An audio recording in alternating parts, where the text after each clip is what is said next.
চুচুড়া, সেখানে প্রতিবেশীর সঙ্গে প্রতিবেশীর গন্ডগোল, ঝামেলা, তারপর সেই ঝামেলা এমন পর্যায়ে গেল যে গুলি পর্যন্ত চলল। ছবিটা দেখুন আপনারা, ঘটনার সেই মুহূর্তের ছবি।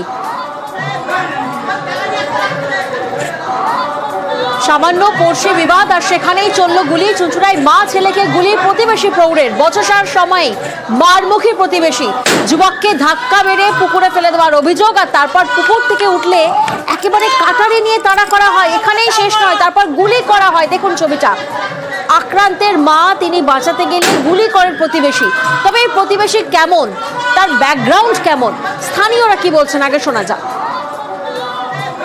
যাকে তাকে কোপাতে যায়, ছুরি নিয়ে মারতে যায়, এর বউ ছেলে মেয়ে সব সমান। ঝামেলা বাদে বউ ছুরি বা কাটারি যোগান দেয়, এরা এইরকম টাইপের। অনেক ছেলেদের কোপাতে গেছে, অনেক ছেলেকে কুপিয়েছে। বন্দুকটা যেহেতু লাইসেন্স করা, তো বন্দুকটা নিয়ে যখন তখন যাকে তাকে নিয়ে শাসাতে যায়, মারতে যায়। আজকে তো সেইটার গুলি চালিয়ে দিল। কিসে কাজ করে? ওই নাইট গার্ডে।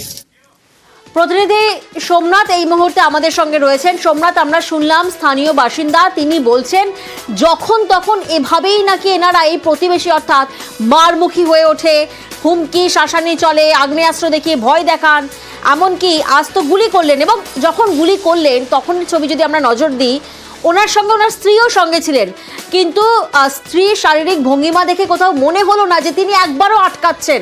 কেন?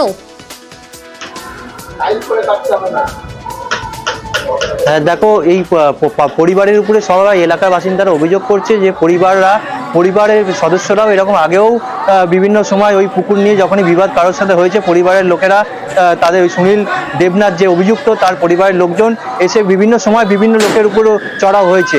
এবং আজকেও দেখা যাচ্ছে একটি সামান্য বচসা, তার থেকে নিয়েই এই গুলি চালানোর ঘটনা ঘটে।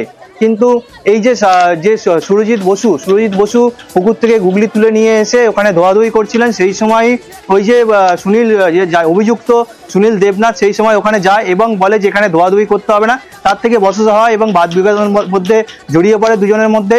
এবং তখনই বাড়ি থেকে সে কাটারি নিয়ে এসে তার উপরে মারমুখী হয়। তখনই তার মা তাকে দেখেই সঙ্গে সঙ্গে আটকানোর চেষ্টা করে।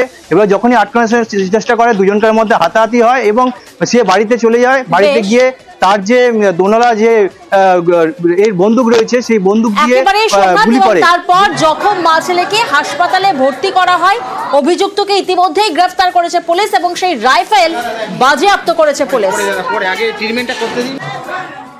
গুগলি তুলতে এসেছিলাম হাঁসের জন্য, তো গুগলিটা তোলার সময় তখন উনি বাড়িতে বেরিয়ে স্ক্রু ড্রাইভার কোমরেই গুঁজে নিয়ে এসেছিল। তো বলছে কি এখানে কিছু করা হবে না। তখন হাজব্যান্ড পুকুর দিয়ে উঠে এসেছে, তখন উনি কি করেছে, ওনাকে ওই অবস্থায় ধাক্কা মেরে নিচনে ফেলে দিয়েছে। বাবা ছেলে মিলে দুজনে ধরে রেখেছে আমার হাজব্যান্ডকে। তারপরে দা দিয়ে মারতে পারছে না, বলে তোকে এই দিয়ে কাটবো, এরকম করবো, ওরকম করবো। বন্দুকটা নিয়ে এসে নোংরা ভাষায় গালাগালি দিয়ে বলেছে আজকে তোকে মেরেই ফেলবো। তারপরে ওইখান থেকে টার্গেট করেছে ওনাকে মারার জন্য, মেরেছে। যখন চিৎকারটা হয়েছে, তারপরে আমি এখান দিয়ে ছুটে এসে দেখছি দুজনে লেগেছে। আর এবার নজর রাখবো আমরা দত্তপুকুরের দিকে। দত্তপুকুর, সেখানে জমি মালিককে খুনের হুমকি, এমনটাই অভিযোগ সামনে আসছে। স্কুল তৈরির জন্য জমি চেয়ে হুমকি বলে অভিযোগ। আর অভিযোগ কার বিরুদ্ধে? অভিযোগ তৃণমূল পঞ্চায়েত সদস্যের বিরুদ্ধে অভিযোগ। দত্তপুকুরের নেতাজি পল্লীর জমি সংক্রান্ত বিষয়ে সভা, আর সেই সভা থেকেই জমি মালিককে খুনের হুঁশিয়ারি নেতা গাজোয়ারির অভিযোগ সামনে আসছে, শোনাবো আপনাদের। জনগণ যদি থাকে তাহলে কোর্ট কাছারি হয় না। কোর্ট আছে বারাসাত ময়দানে, জমি আছে এখানে। যদি এখানে আসে মামলায় যদি জিতে যায়, তাহলে বলবো আপনি কোর্টে যান। জমি এখানে, আপনি কোর্টে জিতেছেন, আপনি কোর্টে যান। জমিতে আসলে আপনার ঠ্যাং ভেঙে দেবো, আপনার গর্দানটা কেটে নেবো। তাই বলবো আপামর জনগণ, এখানে মেম্বার চেয়ারম্যান যাই থাকুক, নেতাজি পল্লীর কাছে একটাই অনুরোধ, জমি যে পায় পাক, স্কুলগানে হবে, স্কুলগানে হবে। কারণ মার ক্ষমতা নেই যে ওখানে স্কিল হতে বাধায়। প্রতিনিধি জিয়াউল এই মুহূর্তে আমাদের সঙ্গে রয়েছেন। জিয়াউল, আমরা শুনলাম এই নেতা যেভাবে হুমকি হুঁশিয়ারি দিচ্ছেন যে জমি চাইতে এলে তিনি ঠ্যাং ভেঙে দেওয়ার নিদান পর্যন্ত দিচ্ছেন, এ হেন গাজোয়ারির কারণটা ঠিক কি? একদম দেখো, দত্তপুকুরের নেতাজি পল্লী এলাকায় তিনি একজন পঞ্চায়েত সদস্য, তিনি হুমকি দিচ্ছেন এক জমির মালিকের, অর্থাৎ তিনি সেই জমিটি প্রথমে প্রমোটিং করবে বলে তিনি তার নজরে এসেছিল এবং সেখান থেকে যে সেই জমিটি তার দখলে রাখার চেষ্টা করছিল। কিন্তু জমির মালিকের স্পষ্ট দাবি যে তিনি একজন ব্যবসায়ী এবং তিনি সেই জমিতে মার্কেট করবেন যাতে এলাকার মানুষ সেখানে ব্যবসা করতে পারে। কিন্তু সেই জমিতে নজর পড়ে পঞ্চায়েত সদস্যের এবং তখনই তারা এই নিয়ে বিবাদ শুরু হয় এবং এটা এখনো পর্যন্ত যেটা খবর যে হাইকোর্টে মামলা চলছে, ফলে কোর্ট ফয়সালা করবে সেই জমি কার। কিন্তু তার নেতা তিনি কি বলছেন, বক্তব্যের ভুল ব্যাখ্যা তিনি দাবি করছেন।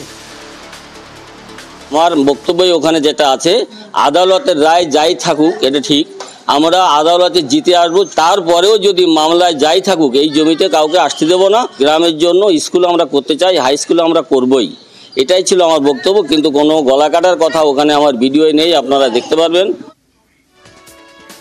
এই মন্তব্যের সঙ্গে দলের কোনো যোগ নেই, অর্থাৎ দল সমর্থন করে না এই মন্তব্যকে, জানাচ্ছেন স্থানীয় তৃণমূল নেতা।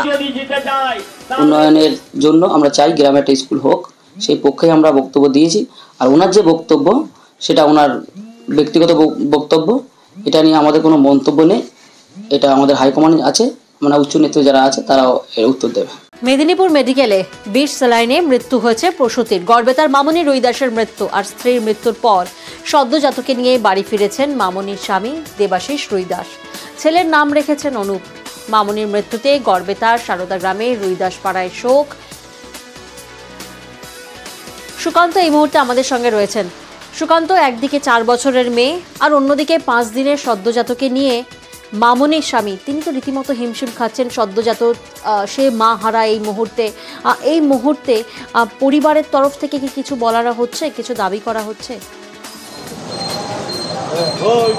দেখো প্রিয়াঙ্কা, পরিবারের পক্ষ থেকে যেটা দাবি করা হচ্ছে যে সদ্যজাত যে শিশু অর্থাৎ অনুপ এবং তার দিদি 4 বছরের তার বয়স, এই 2 শিশুকে নিয়ে তারা খুবই সমস্যায় পড়েছেন। কারণ এই যে মামনি রুইদাস সেই একই যে পরিবারের গৃহবধূ, সেই পরিবারের কিন্তু দিন আনা দিন খাওয়া পরিবারের তারা বিলং করে। সেই জায়গায় তারা কিন্তু সমস্যায় পড়েছেন। এই সদ্যজাত শিশুকে কি করে মানুষ করবেন, তারা চাইছেন প্রশাসন এসে তাদের সামনে আসুক এবং প্রশাসন সাহায্যের হাত বাড়িয়ে দিক।